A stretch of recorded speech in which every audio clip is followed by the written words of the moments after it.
Welcome to Business Leader Breakthroughs, where we help unlock the potential in you, your teams, and your business. I'm your host, Ryan Castle, along with Dr. Mike Ashby. We'll share insights, experiences, and stories on achieving breakthrough success in business and life. To learn more, click the link in the episode show notes or go to thebreakthrough.co. Now let the breakthroughs begin. Hey Mike, welcome into today's podcast. Thanks, Ryan. Great to be here. Oh, it is. Today, let's talk about clear communication. I think it's one of the biggest challenges of management. It's one of those elements that we say we should be good at. We often think we're good at it. We think we're being clear. But when I've worked with so many different leaders and their teams, often the biggest question that comes back, the area of concern, is the team has lack of clarity. Now, lack of clarity can be a whole bunch of things. It can be not clearly articulating the strategic plan. It can be not clearly articulating the goal, the plan for the week. It can be all those things. But if we don't understand what clear communication looks like, then none of those things happen well. And there can be a lack of clarity going the other way, which is being clear about what people are saying to them. So the clear communication, the way we think about it, is that when you boil it down, it's about sending and receiving information accurately. And if you think of that from a kind of, a technology point of view, when you've got static on the line, when your signal isn't strong enough, you can't get your information out or you can't hear what's being said. So that kind of clarity, the clearer we can make that sending and receiving of relevant information, then we're going to improve the quality of our communication. And the information's not just the data. And we observe this, of course, with the time we now spend on digital platforms, what's there and what's not there, because sometimes it can be the information that's being exchanged is not just the words, it's the thoughts that you can hear people going through, it's the emotions that people are going through as well. That's all part of relevant information.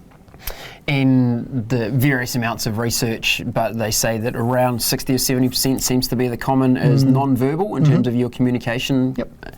And with so many organisations now having to lead remotely or in hybrid work environments where they're only physically with people sometimes, we're using lots of online platforms to communicate, and that body language piece gets harder and harder over those platforms. So the requirement and importance of clear communication, even more important. And you think about that the digital platform, the Zoom or the Teams, whatever, and you think how hard it is to read people when they're on screen.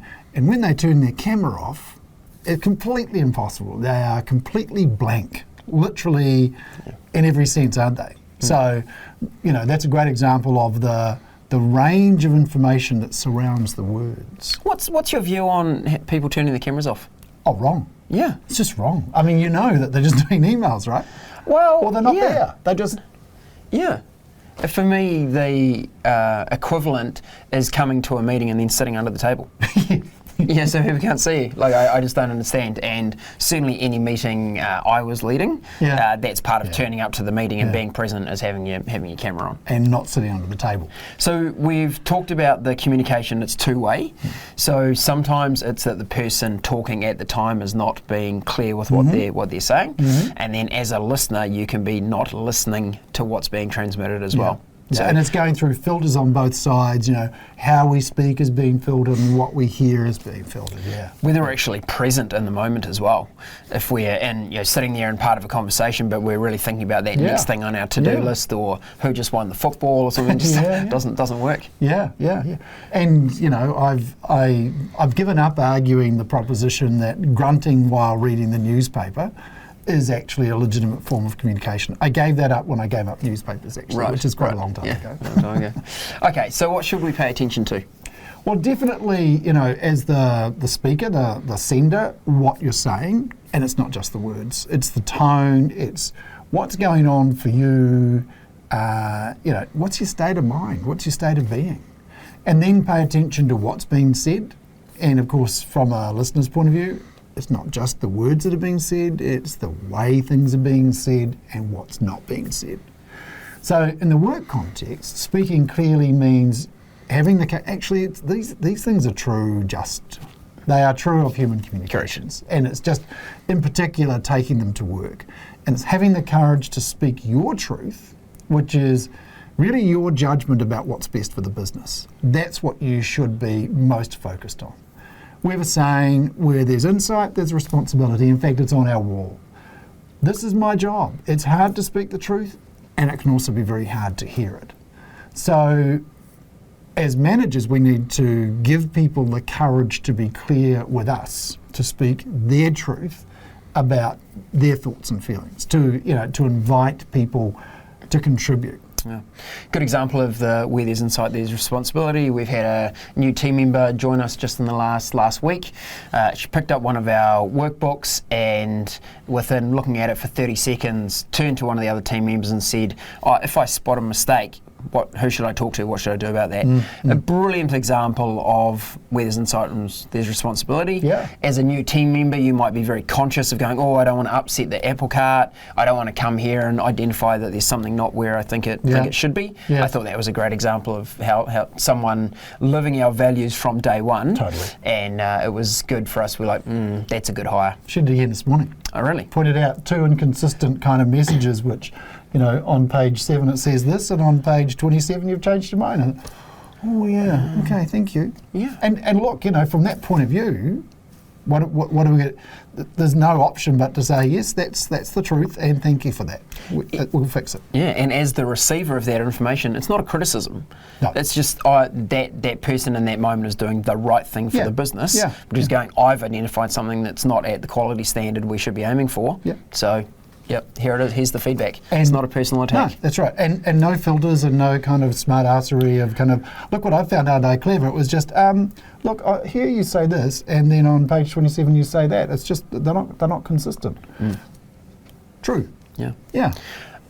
Another valuable aspect, and we talk so often about the importance of awareness in management and leadership. Yeah. And I think from a communication, both from a transmitter and a receiver, having an awareness of how that other person works. What's their style? In our language, are they a pioneer? Are they a guardian? If you're a pioneer, where you tend to think quite big picture, you tend to be quite future oriented in your thinking. Yep. And if you know you're talking to a guardian, then you have to be aware of that and think, when I'm communicating, they're going to be wanting some detail. They're going to be wanting some clear timelines. They're going to be wanting constraints around what we're doing. That's how they like to operate, guardians. Yeah. So that awareness of what is the other person likely to to receive in that communication. So how do we go about inviting contribution in our teams?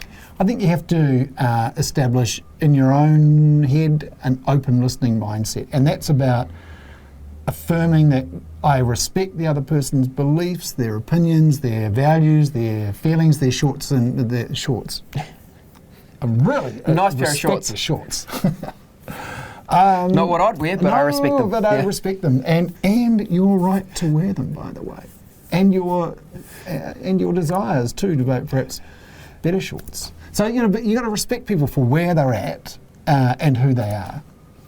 You got to stay open to their point of view, and in particular refrain from being right. We all, particularly as managers, we're accustomed to kind of directing and knowing what to do and being right. Oh wait, as human beings, we're quite accustomed to being right. Refraining from being right and just holding ourselves open is the way we invite people to contribute. Because if we jump from our being right position before somebody's kind of explored their point of view, they're not going to contribute. They're just going to try and work out, like at school, what does the teacher want to hear? Here.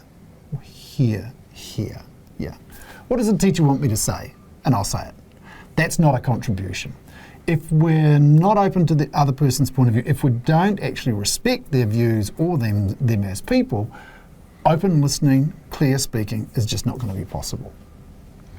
And an example that I've seen or heard actually in another podcast, which I quite liked, is the person who wants to be the yeah.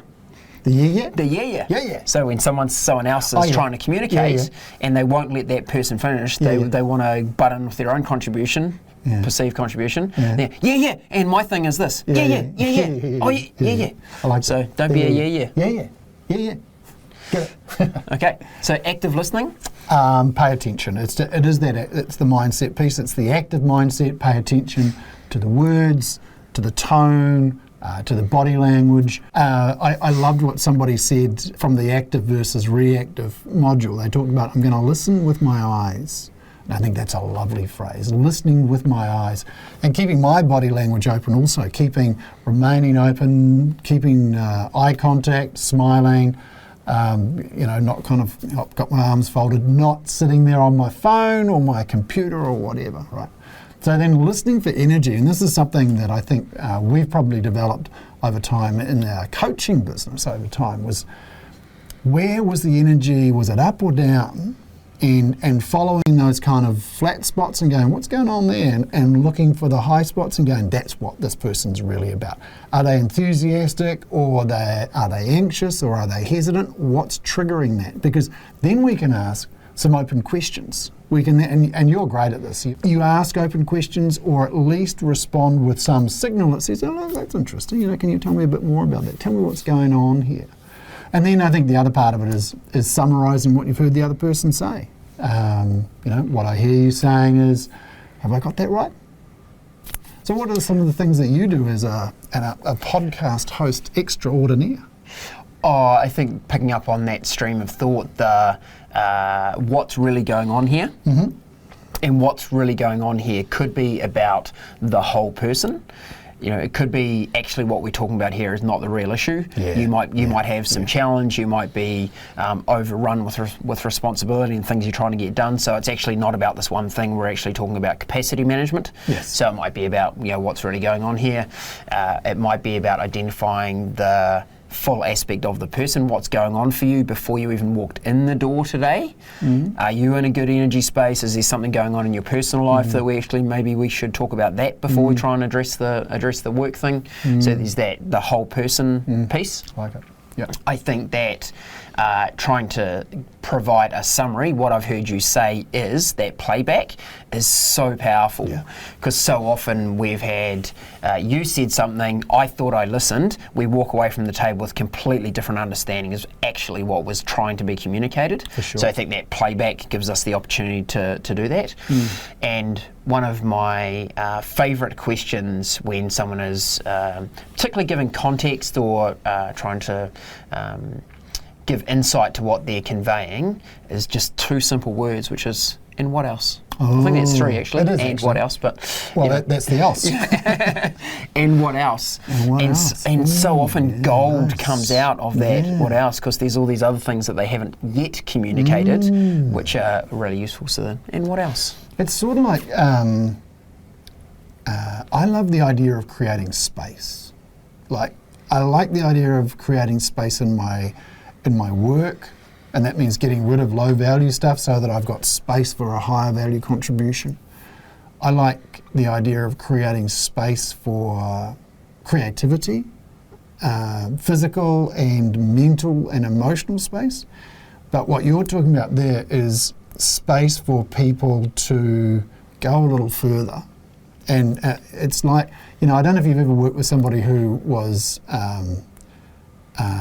whether it was deliberate or not, I remember this woman, she would not say anything when I was, after I'd finished.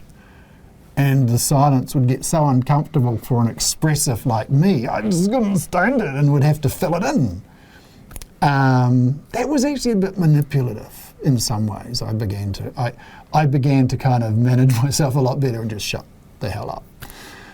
But I think that, and what else, is that kind of silence and space in which you go, oh, actually this thing that I've felt or I've got knocking around in the back of my head and I haven't wanted to, it's too hard to talk about. And then, and what else is an invitation to do just that? So I think that's a great question. It's a great question. Great space. Yeah. And what about some of the things we shouldn't do?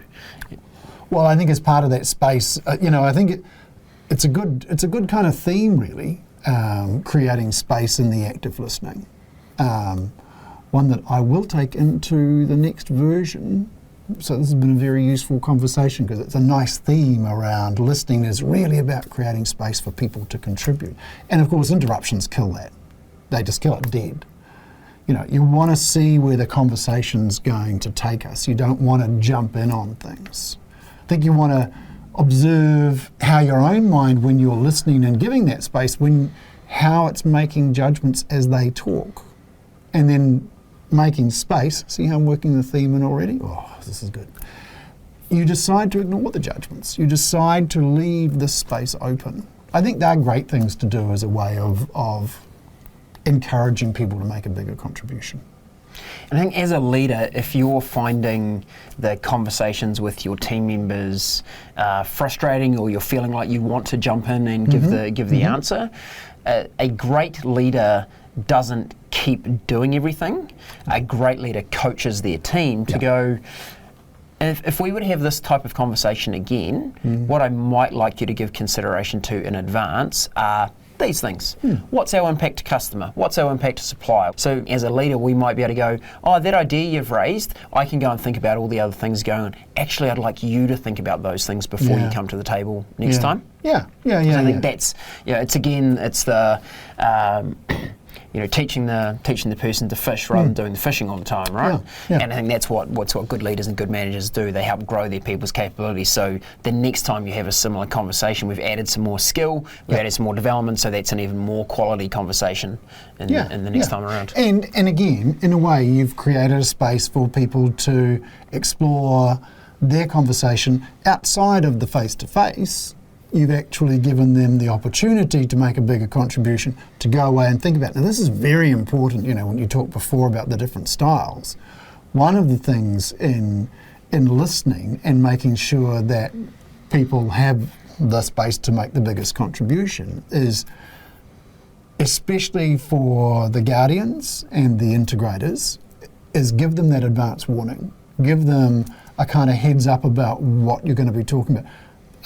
Pioneers and expressives, they don't need space. They just kind of rock up and rely on, what does our chairman call it, casual brilliance? And in fact, they don't even know what they're going to say, what they think, until they say it. Right? So their space is just, let me talk. But creating space for a guardian, a detail person, an introvert, is here's what I'd like you to think about ahead of the meeting. So when we have our discussion, you've already got, your kind of talking points, and we can discuss and explore those together. Yeah, that's great. It's a great way of thinking about it. And it's been a learning for me on my own leadership journey. Is I'm a driver, so I'm looking for decisions, I'm looking for outcomes, I'm looking for results. Let's say it's a meeting right here, right now. I'm like, I want to leave this with a clear plan of what's happening next. It's been part of my learning that as something's come up in a meeting, we may not have been able to prepare for it in advance because it's something that's come up in the discussion, is to be willing to let our integrators and guardians go away and process that and come back. So I'm observing what's going on for them, particularly in their body language and how they're going, and then going, okay, I don't think we're going to resolve this one today, which on the inside I'm dying. I mean, what do you mean we're not going to resolve this today? Look, if you're just giving another hour to talk it through, I'd work it out. You sort it out. But saying to the team, I don't think we're going to resolve this in this session. You guys take it away. We'll come back in another meeting tomorrow or the next week, whenever the time frame is, and pick it up there. And again, it's about giving people the space to make their contribution. Yeah. Actually, there was a really interesting comment from one of the guys in my collab, and he talked about, sometimes communication is not about what's said in the conversation or in the meeting. Sometimes communication is about exactly what we're talking about, that we go away and think about stuff. And he was talking about in the context of a conversation he'd had with his manager, which was quite, what do we call? Oh, robust. A high quality one that Ross had kind of engineered, and James went away, and after that conversation, or the second one, which they had about the first conversation and what happened, and he went away and thought about it, and his reflection was, actually the reflection on the conversation was as important a part of the communication as the conversation itself. And that kind of creating space for people to reflect, make a bigger contribution. It's a nice way of thinking about, active communication. It is.